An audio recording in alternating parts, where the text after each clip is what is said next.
Just a few minutes ago, I took this picture about 10 blocks from here. This is the Grand Cafe here in Oxford. I took this picture because this turns out to be the first coffee house to open in England in 1650. That's its great claim to fame.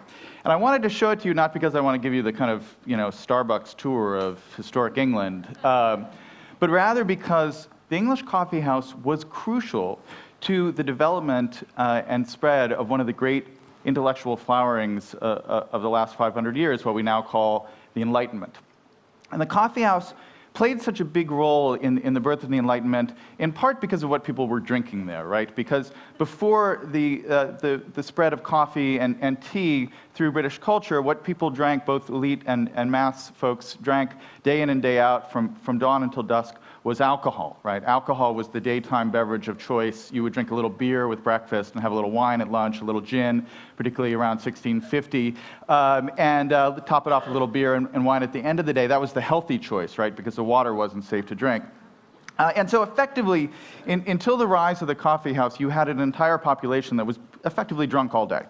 And you can imagine what that would be like, right, in your own life, and I know this is true of some of you, if you were drinking all day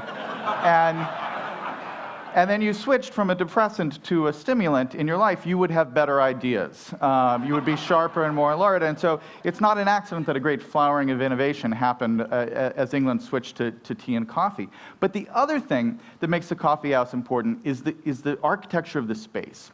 It was a space where people would get together from different backgrounds, different fields of expertise, and share. It was a space, as Matt Ridley talked about, where ideas could have sex, right? This was their conjugal bed, in a sense. Ideas would get together there. And an astonishing number of innovations from this period have a coffee house somewhere in their story.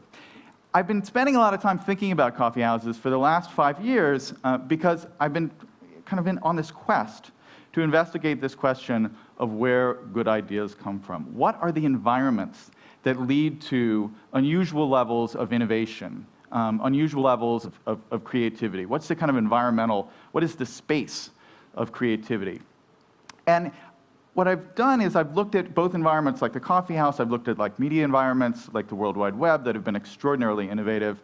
I've gone back to the history of the first cities. I've even gone to biological environments like coral reefs and rainforests that involve unusual levels of biological innovation. And what I've been looking for is shared patterns, kind of signature behavior that shows up again and again in all of these environments. Are there recurring patterns that we can learn from, that we can take and kind of apply to our own lives or our own organizations, our own environments, to make them more creative and innovative? And I think I found a few. But what you have to do to make sense of this and to really understand these principles is you have to do away with a lot of the way in which our kind of conventional metaphors and language steers us towards certain concepts of idea creation, right? We have this very rich vocabulary to describe moments of inspiration, right? We have the kind of the flash of insight, the stroke of insight, we have epiphanies, we have eureka moments, we have the light bulb moments, right? All of these concepts, as kind of rhetorically florid as they are, share this basic assumption, which is that an idea is a single thing. It's something that happens often in a wonderful, illuminating moment. But in fact, what I would argue, and what you really need to kind of begin with, is this idea that an idea is a network on the most elemental level, right? I mean, this is what is happening inside your brain. An idea, a new idea, is a new network of neurons firing in sync with each other inside your brain. It's a new configuration that has never formed before, right? And the question is, how do you get your brain into environments where these new networks are going to be more likely to form? And it turns out that, in fact, the kind of network patterns of the outside world mimic a lot of the network patterns of the internal world of the human brain. So the metaphor I'd like to use is actually, I can take from a story of a great idea that's quite recent, a lot more recent than the 1650s. A wonderful guy named Timothy Prestero has an organization called Design That Matters. They decided to tackle this really pressing problem of the terrible problems we have with infant mortality rates in the developing world.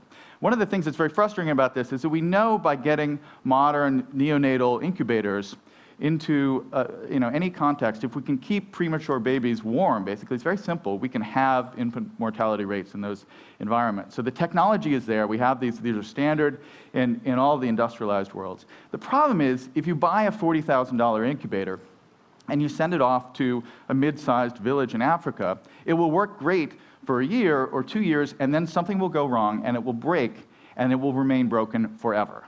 Because you don't have a whole system of spare parts, and you don't have the on-the-ground expertise to fix this $40,000 piece of equipment.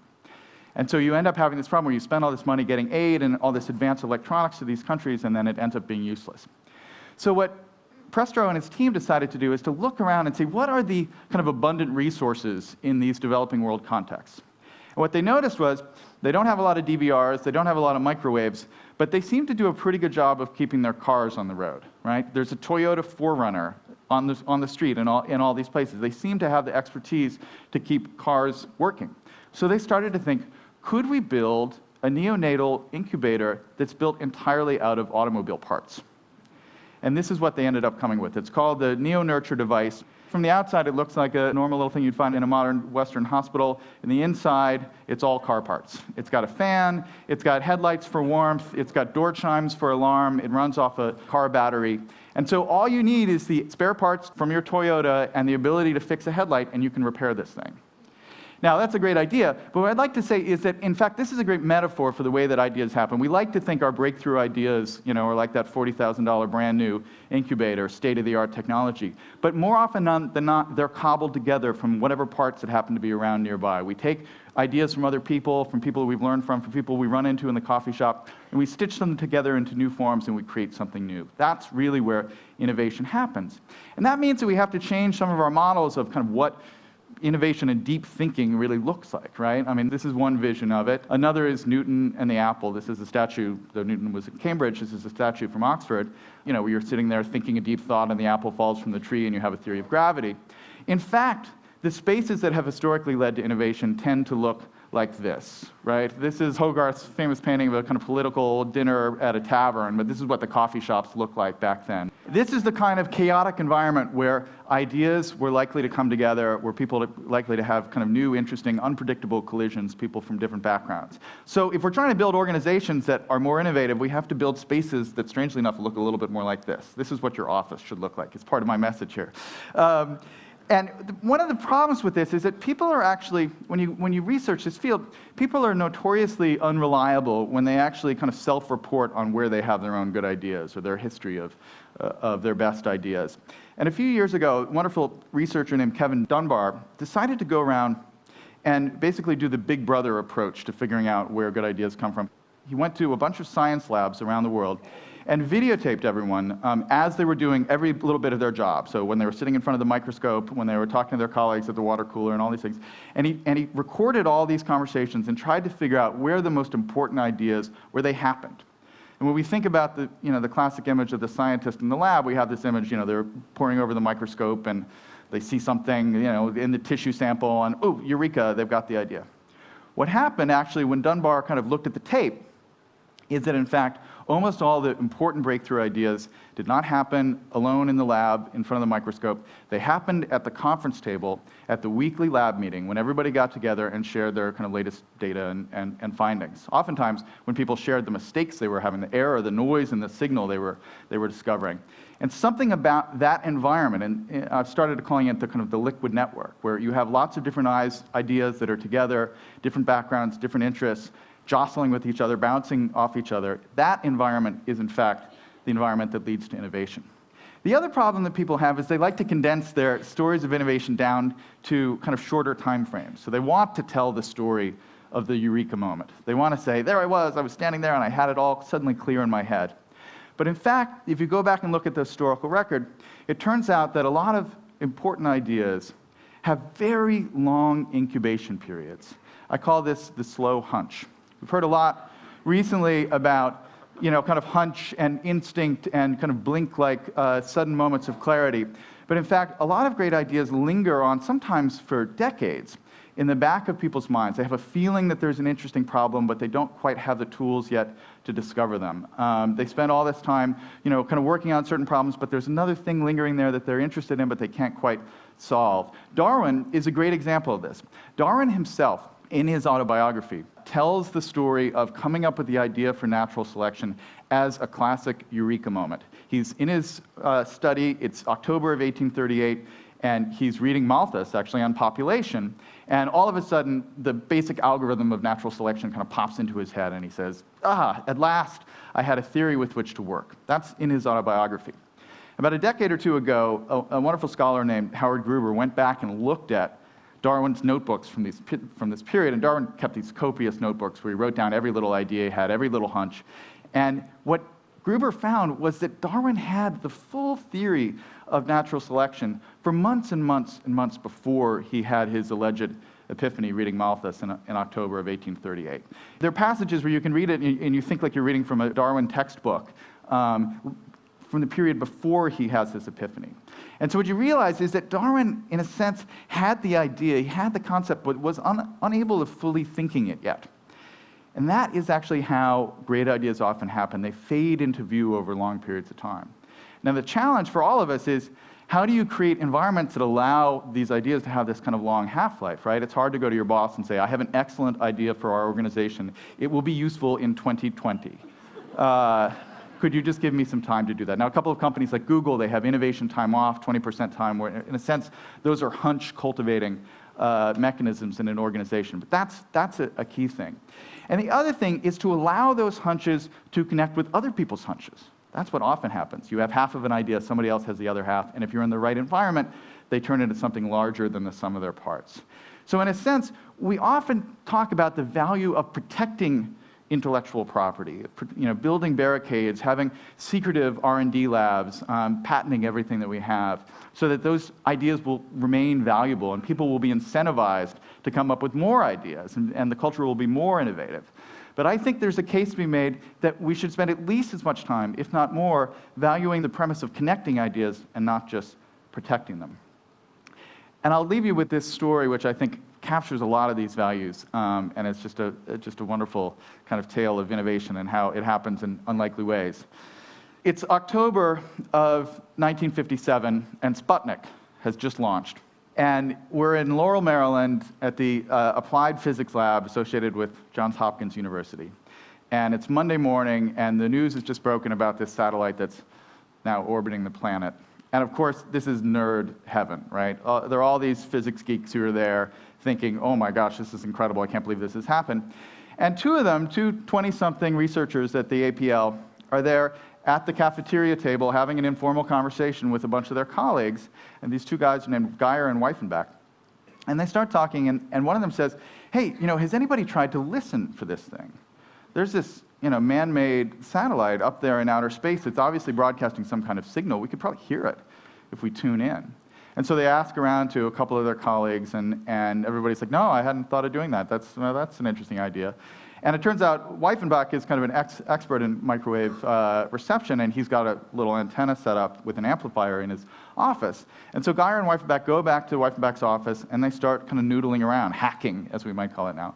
And after a couple of hours, they actually start picking up this signal, because the Soviets made Sputnik very easy to track. It was right at 20 megahertz, so that you could pick it up really easily, because they were afraid that people would think it was a hoax, basically. So they made it really easy to find it.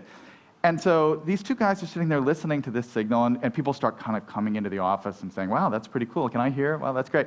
And before long, they think, well, geez, this is kind of historic. We may be the first people in the United States to be listening to this. We should record it. And so they bring in this big clunky analog tape recorder, and they start recording these little bleep, bleeps, and they start writing down the kind of time stamps for each little bleep that they record. And then they start thinking, well, gosh, we're noticing small little frequency variations here. We could probably calculate the speed that the satellite is traveling if we do a little basic math here using the Doppler effect. And then they played around with it a little bit more, and they talked to a couple of their colleagues who had other kind of specialties, and they said, geez, I think we could actually look at the slope of the Doppler effect to figure out the points at which the satellite is closest to our antenna and the points at which it's furthest away. That's pretty cool. And eventually they get permission. This is all a little side project that hadn't been officially part of their job description. But they get permission to use the new UniVac computer that takes up an entire room that they'd just gotten at the APL. And they run some more of the numbers. And at the end of about 3 or 4 weeks, it turns out they have mapped the exact trajectory of this satellite around the Earth just from listening to this one little signal, going off on this little side hunch that they'd been inspired to do over lunch one morning. A couple of weeks later, their boss, Frank McClure, pulls them into the room and says, hey, you guys, I have to ask you something about that project you were working on. You've figured out an unknown location of a satellite orbiting the planet from a known location on the ground. Could you go the other way? Could you figure out an unknown location on the ground if you knew the location of the satellite? And they thought about it, and they said, well, I guess maybe you could. Let's run the numbers here. And so they went back, and they thought about it, and they came back and said, actually, it'll be easier. And he said, oh, that's great, because, see, I have these new nuclear submarines that I'm building, and it's really hard to figure out how to get your missile so that it will land right on top of Moscow if you don't know where the submarine is in the middle of the Pacific Ocean. So we're thinking we could throw up a bunch of satellites and use it to track our submarines and figure out their location in the middle of the ocean. Could you work on that problem? And that's how GPS was born. 30 years later, Ronald Reagan actually opened it up and made it an open platform that anybody could kind of build upon, and anybody could come along and build new technology that would create and innovate on top of this open platform. Left it open for anyone to do pretty much anything they wanted with it. And now, I guarantee you, certainly half this room, if not more, has a device sitting in their pocket right now that is talking to one of these satellites in outer space. And I bet you, one of you, if not more, has used said device and said satellite system to locate a nearby coffee house somewhere in the last day or last week, right?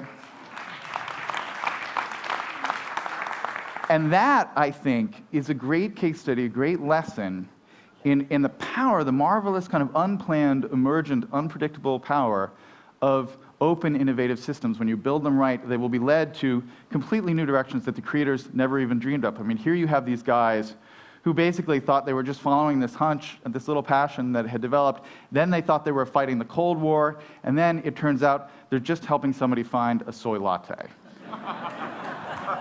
That is how innovation happens. Chance favors the connected mind. Thank you very much.